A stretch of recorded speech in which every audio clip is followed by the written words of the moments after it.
So what are the top 7 marketing strategies that you should be helping your customers focus on in 2019? If you're a marketing expert or a marketing funnel builder, then we're going to talk about the top 7 strategies that you need to be focusing on with your customers to help them get amazing results, attract more clients, generate more income, and make you look like a marketing rock star.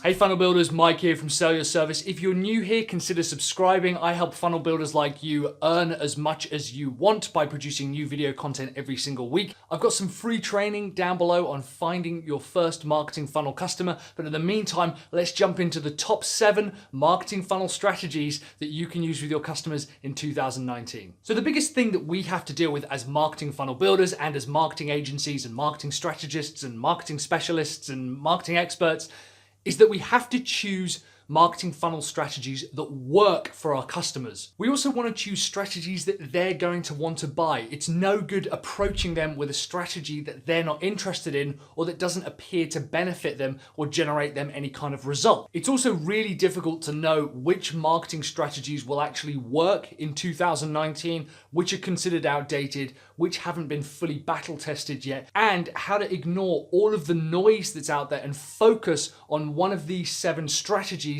that actually works. So I think there's a huge misconception. You don't have to offer all 7 of these. You could just pick one and just offer that to your customers in 2019, rather than trying to offer an entire suite or be what they call a full stack marketing service. It's actually better to not be a one-stop shop for all of your customers' marketing strategy and funnel needs. In fact, I've found that it's much easier and more effective to focus on one strategy, get really good at selling and delivering that, and then attempting other strategies when you've got something nailed. So with that, let's get into the top 7 marketing strategies for 2019.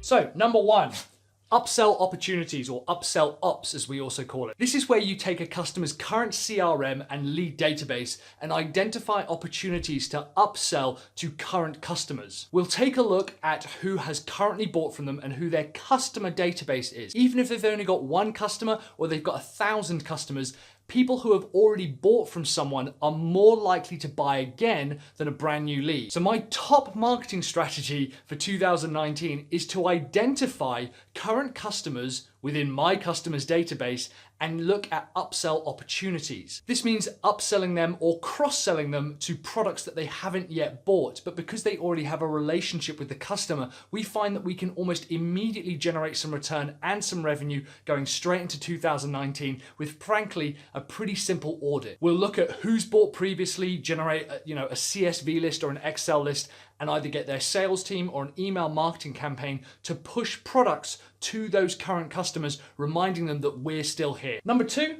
is who's close to buying. This is one step below the upsell opportunity, and it looks at who is a lead who is particularly engaged. Again, this starts with a really simple audit of my customer's CRM and database and automation system. If they're using something like ActiveCampaign or MailChimp or Salesforce or Infusionsoft, I like to go in there and I like to see who is closest to buying. Now, you might use closest to buying in a variety of different ways. It could be the amount of times they visit their website. It could be the amount of sales calls they've got. It could be notes in the CRM system saying check in with them in 6 months' time. My goal is to make sure I understand who is closest to buying and then pushing a product to those hot leads and to those people who are already qualified. Which kind of leads me on to the final point of that. If you have a database or a CRM of people who have been qualified, they've got the budget, they're the authority, you know their needs, you know their timescale, you know their suppliers, then you need to be having conversations with them or helping your customers have conversations with them. So yeah, number 2 is make sure you understand who is closest to buy. Number 3, product launch. This is one of my favorite strategies in the world because it uses a database and a group of people who already exist and already know who your business and your customers are. Let's say that you're working with a holiday company that sells surfing and ski holidays to their customers. Maybe they've got a brand new product that they want to launch, or in 2019, they want to gear people up for the summer. Our job would be to put together a campaign to launch that product to people who are closest to buying, and to our upsell opportunities.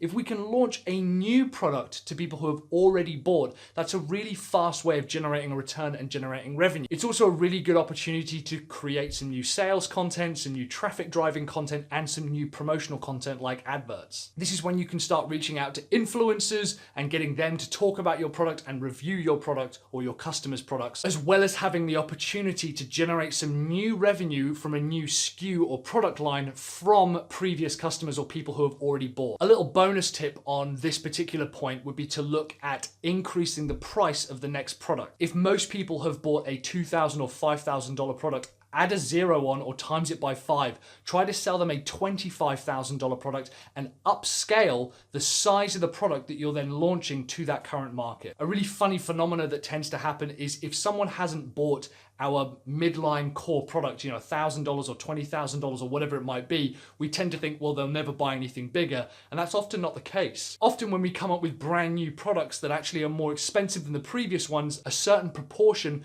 and percentage of our market is going to want to buy the more expensive option just because they haven't bought the previous one. Number 4, convert traffic. This one is insane to me and I don't know why more people don't take advantage of this. For the sake of adding a few opt-in forms via Opt-in Monster or Sumo or Bloom or Beaver Builder and adding on the ability to convert traffic by offering them something free is something that I don't know why people are giving that up. By approaching your customers and saying we can start converting current traffic, people who are already visiting the website, into email subscribers and leads so that we can communicate with them later, it seems crazy to me that you don't want to evergreen that. It's a very simple process. I'm sure you understand the concept. It's basically where we'll take a report or a catalog or something for free and offer it to people who sign up and give us their email address. Email marketing is still a massively important part of our marketing mix, and I want to make sure that all of your customers have the benefit of converting their traffic into paying customers. Number 5, defining a niche.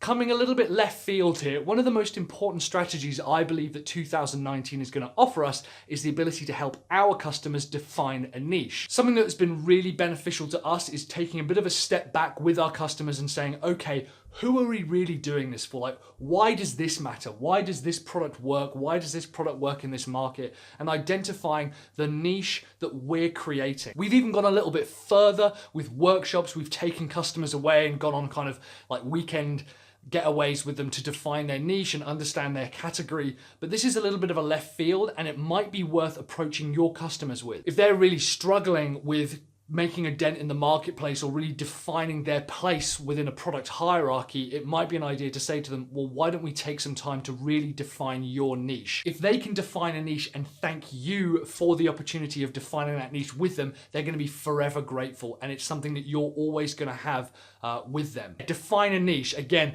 little bit of a left field, but as a strategy, I think it's absolutely vital that you help your customers identify the market and the niche within their market. Number 6, warm traffic. This is one of my favorite strategies and it's something that we're going to be really pushing in 2019. For the sake of installing a free Facebook pixel on their website, I want to start targeting people who have already been to the website and bringing them back. Notice that we've already got converting traffic. We have our free opt-ins and we have landing pages and we're offering PDFs and reports and videos and training and catalogs and all these kinds of things in exchange for an email address. But what if someone lands on our website but then doesn't convert? For me, I still want to make sure that my customers are taking advantage of people who are visiting the website and targeting them later. This is often called remarketing. I think it's one of the most affordable advertising strategies and paid traffic strategies that you can go for. It takes people who are discovering you from YouTube and search engines and organic social media and even paid social media and presenting an advert only to people who have already been on the site. Your advertising costs are a lot lower, it's a lot more manageable, and people are more likely to convert. So by converting people from cold traffic into warm traffic, you can add massive value to your customers' websites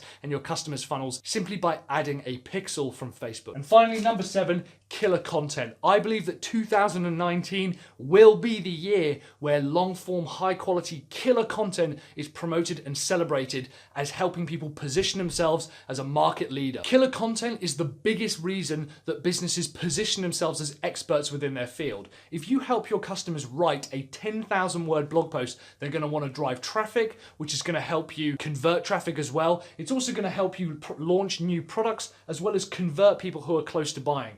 Finally, it's also able to help you define a niche. By helping your customers create killer content, you're helping them define their place within a market and promote something that's evergreen and is always going to be working. Killer content is how you position yourself as an expert, because surely an expert would write 10,000 words on this particular subject. So a quick note, I have actually ordered these in a list of either importance or desirability. I believe the easiest thing for you to do is to look for upsell opportunities for your customers. If they don't have any customers and they've only got a list of leads, check out the close to buying or the product launch and try launching products to those people who are close to buying and already interested in those businesses. Help them close the loop and close those leads who are already close to buying. Finally, I've got some free training down below on how to find your first or 10th or 100th marketing funnel customer available below. That's completely for free, so you can go ahead and check that out. In the meantime, guys, if you are new, I consider subscribing. I help funnel builders like you attract more customers, generate more income, close more deals, build more funnels, sell more funnels. I want to help you earn as much as you want. If this video has been useful, let me know in the comments below. Which one of these marketing strategies do you really like for your customers and for your business? I'd really be interested in knowing which one of these spoke to you, or if there's ones that you want to try out and sell to your customers in 2019. Maybe you've already done them. Let me know in the comments below. In the meantime, guys, I've probably got a couple of videos either side here talking about how to sell marketing funnel strategies and how to attract more clients to your marketing funnel business. I'm Mike from Sell Your Service. If you're new, give me a like or a share or a subscribe. That really helps me out. Let me know that this is valuable content. And in the meantime, I'll see you on the next video. Keep building those funnels.